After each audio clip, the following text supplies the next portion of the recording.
Now, very, very happy to introduce our next speaker, Michael Horovitz. Had many conversations with Michael preparing this marathon. He's internationalist polymath, has edited and published New Departures, coordinated the Poetry Olympic Festival for 50 years. You can see it all online, poetryolympics.com. His magnum opus, A New Wasteland, New Departures, Central Books in 2007, was described in The Independent as a deeply felt clarion call from the radical underground. Obviously, this morning we were also thinking, coming here, passing by the Royal Albert Hall, of the very legendary first international poetry incarnation, which sort of brought together Beat Generation, jazz, protest poetry, and of which Michael Horovitz was one of the pioneers. He's also collaborated a lot with artists. One of his many artist collaborations include a book with Peter Blake. A very, very warm welcome to Michael Horovitz.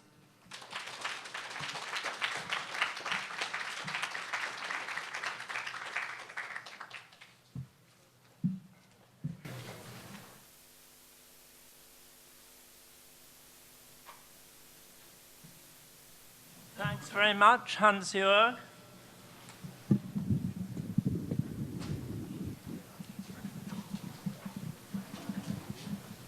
Thanks. At the end of my spot, any of you who want more information, there's various printouts about New Wasteland, about events, about my other books, about my anthologies. There are 3 of my own poetry books and 3 of my anthologies at the bookshop. And if later on any of you purchase them, I'll be happy to sign them. But be warned, the signed copies are everywhere, because the only place these books sell is at events. The only place they sell widely. So if you have an unsigned copy, it might become quite valuable. Well, it's a great joy and privilege to be in this lovely place and with many dear friends from way back and some very attractive new friends and new voices.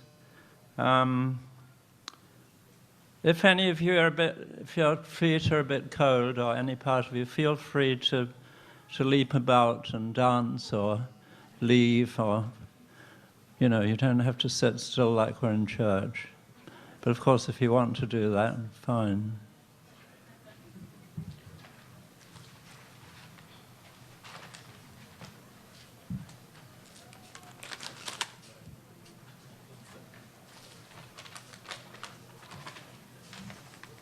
Look ahead. Our toes are ahead of us. They have grown out of us. Our nails are ahead of our toes. We can't reach to cut them.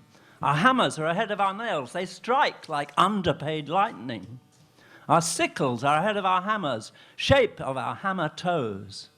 Our televisions are ahead of our cinemas. Our films are, because we don't use good toothpaste. State and church fight tooth and nail, whilst producers forge ahead of viewers.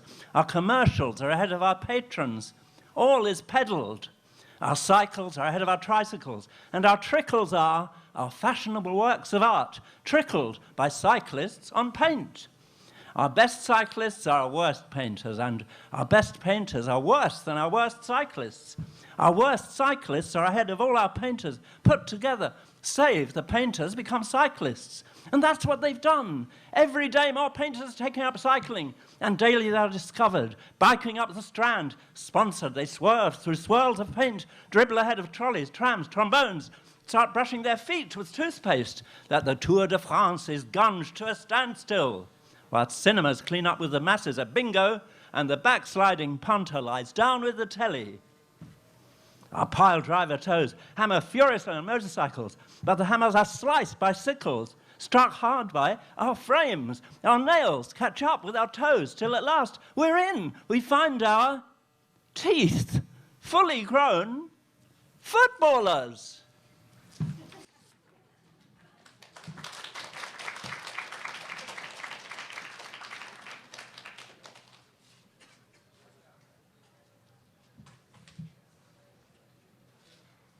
I've been doing painting and drawing and music and singing long before I started writing, and I've been developing something I call picture poems. I'd like to feel I'm in the tradition of polymaths from William Blake to Kenneth Patchen to Jeff Nuttall to Lewis Carroll. And I did do a picture poem using Serpentine, and it's on the inside covers of this pot anthology, a reproduction of it. It's also available as a print. So it goes Serpentine, Elephantine, Turpentine. I'm having a little exhibition at the Nehru Center in South Audley Street on November the 16th till the 20th. And on the 16th, there's a poetry event to launch 2 new anthologies we're just putting together. It's co-edited with my son, Adam Horovitz, and John Hegley and Melanie Abrahams. So those anthologies and my artworks will be at the Nehru Center, and one of the printouts here tells you all about that, and you'll also find it on poetrylympics.com. As somebody I met and liked about 40 years ago is here Gerhard Ruhm, and also some other German and Austrian poets, I believe. I'll give you one of the poems I wrote in German, which was my original mother tongue, though I was brought away from Germany when I was 2.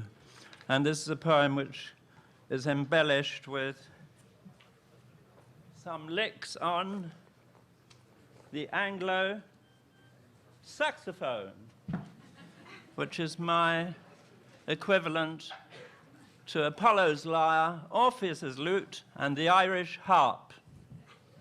So this is for you, Gerhard, with very fond memories. Unfall.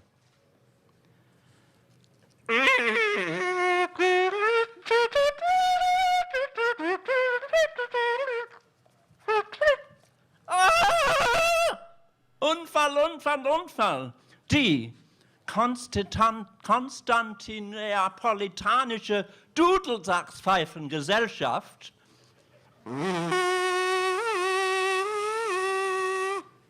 wurde weggetragen von einer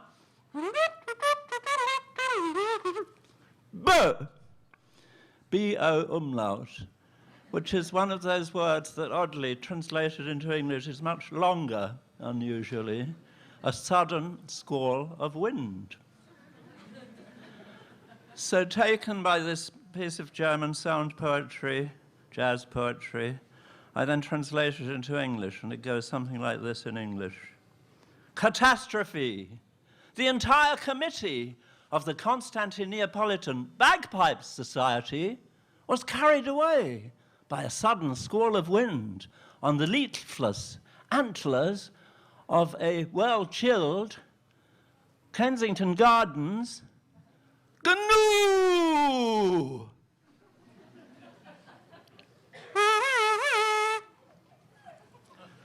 Well, this book, Midsummer Morning Joglog, is a nature ramble, 700 lines of jogging round the Cotswolds, which I did in the 1970s quite a lot, the first 10 years of Adam Horowitz's life, and the last 10 years of his mother, the poet Frances Horowitz's life. And this book is dedicated to Frances with an excerpt from one of her beautiful poems at the front.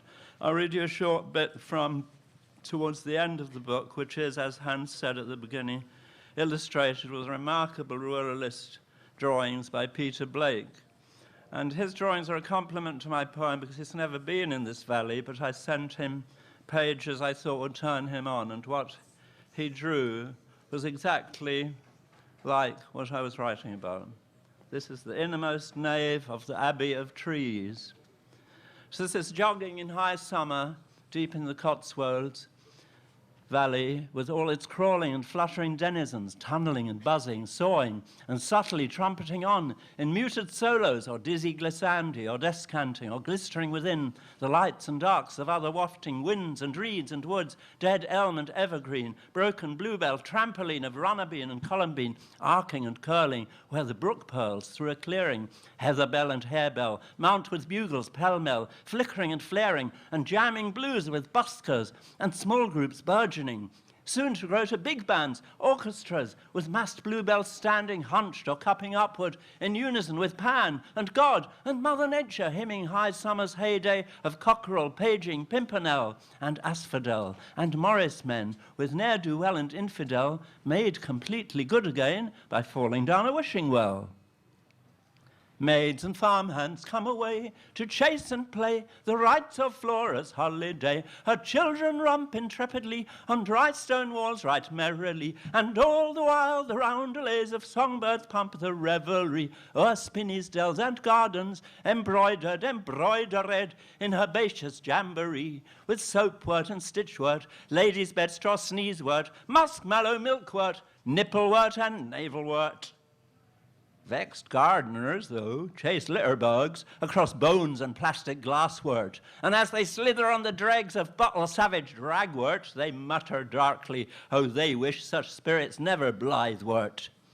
Yet worms writhe on and thrive from non-stop bibbing of clean earth dirt, spent bladderwort, just one more twist to their pattern of all patience. Yes, the cut worm forgives the plough, as firewood the chainsaw, in the pattern, ever-changing, constant, used by everything that lives. For everything that lives is holy. I'll cut it there and move on to the poem anthology with works by many other brilliant poets and artists. There's a lot of visual art in each of these books. This is a song of mine I put in which is quite seasonal, A Ghost of Summer. Where will wildness go? Now the sunshine turns to snow. The cold winds blow my spirits low. The high winds call my spirit back to flow and run and ebb for lack of clear direction. Alone I walk through empty streets, I talk to no one, none else abroad. My pumping heart awaits the horde, must needs reward me at the next hilltop. But mounted to the crest I stop, aghast. No promised land in harvest there, instead a maze of prostrate trees picked bare, derelict dwellings where went the crop, a labyrinth of ruined fields that tear my hope out. Unidentified am I, a last seed blown nowhere by the wintry sky.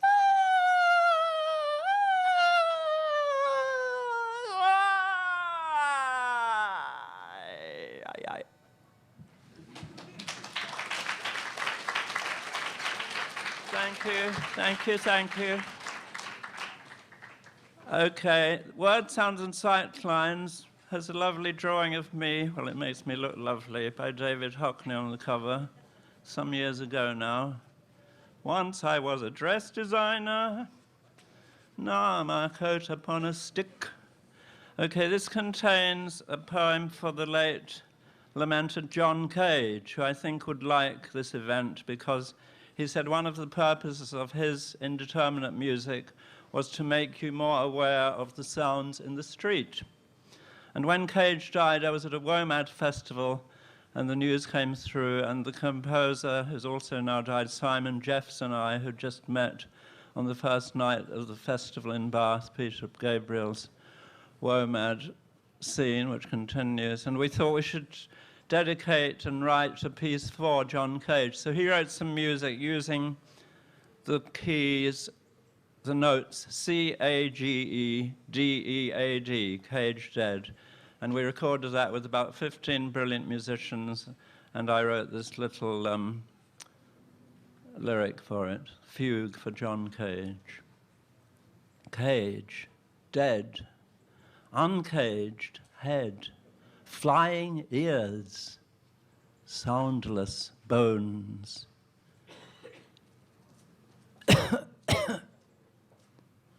That was an interpolation. Cage, head. Everything's an interpolation. The bird song. Thinking of John Cage. Cage, head, uncaged, dead. Ears, less sound. Fly in bones. Bones, cage. Headless sound. Dead fly in ears, uncaged. Soundless bones, flying ears. uncaged head, cage, dead. There's a poem in this book which covers 14 pages. I'm not going to perform the whole of it as published here because time is short, but I'll give you an abbreviated version of this poem, which is based on a postcard I was sent from Ireland, an Irish tourist board postcard depicting a fisherman, a pint of Guinness, and a little dog at his side pulling out a very large trout salmon.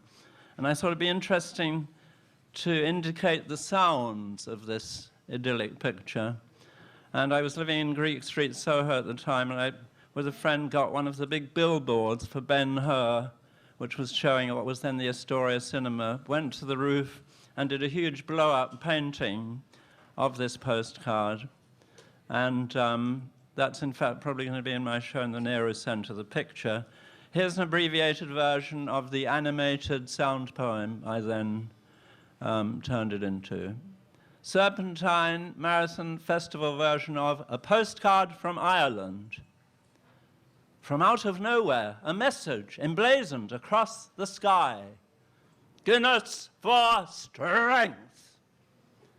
The complete angler is silent, bringing his catch to land. Only these words are incumbent upon him. But the giant fish on the other side of the pond utters its death throes. What's this? Who? Ahura? What? Which? How? Who? That stranger on the shore, the yank on the other bank, dragging me out from my own stream of consciousness where I was wont to flow, avoiding the big fish and being nice to the little fish and doing my thing and tackling my fin and pinkling my scale and waggling my tail. For what are you dragging me out? I'm innocent for dares, not wine to me, mister. I'll have revenge. I'll get all the fish and you. My liver's going. Give me back my liver. You want my liver? I'm not a liver without a liver. I'll have her. Make it up to you, mister. Spare me. What's that? I hear you lose the taste of salmon on your plate. Do you, mate? Well, I'll get on. My soul is in the sky and no grapes. I'll die. Whilst a small brown mongrel gaily jumps in parody of its motions, and as if he were going to eat, it yelps. Ungoof.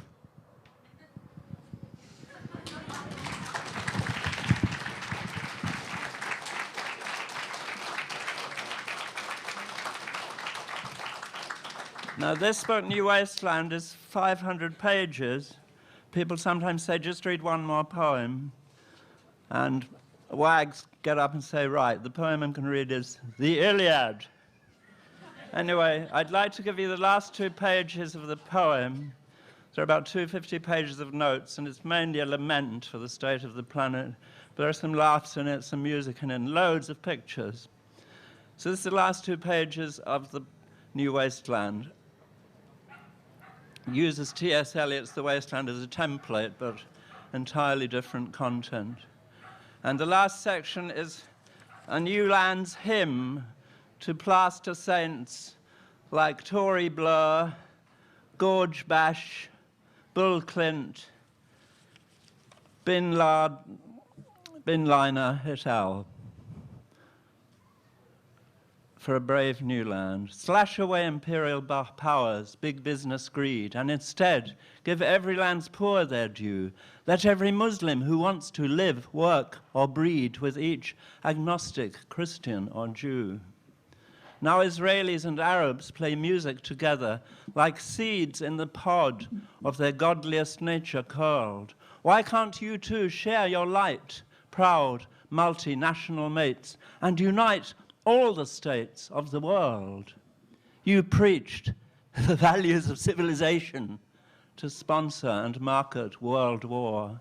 Now relearn and at long last practice those values to rebuild and keep world peace.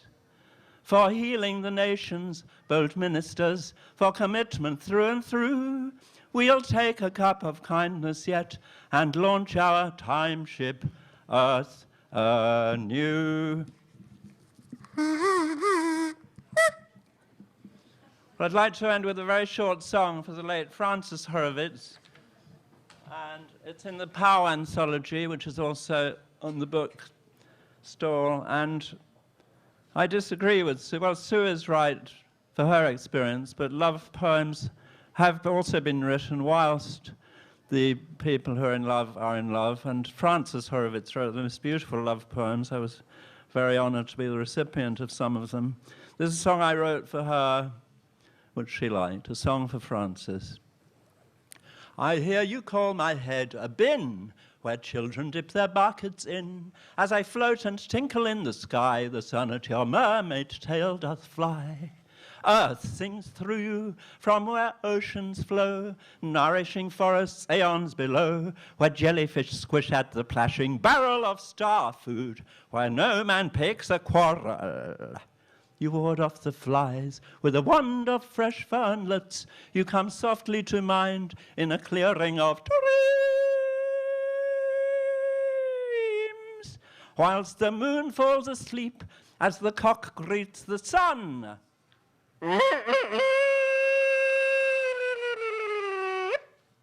We walk air, tread water, bird and fish as one.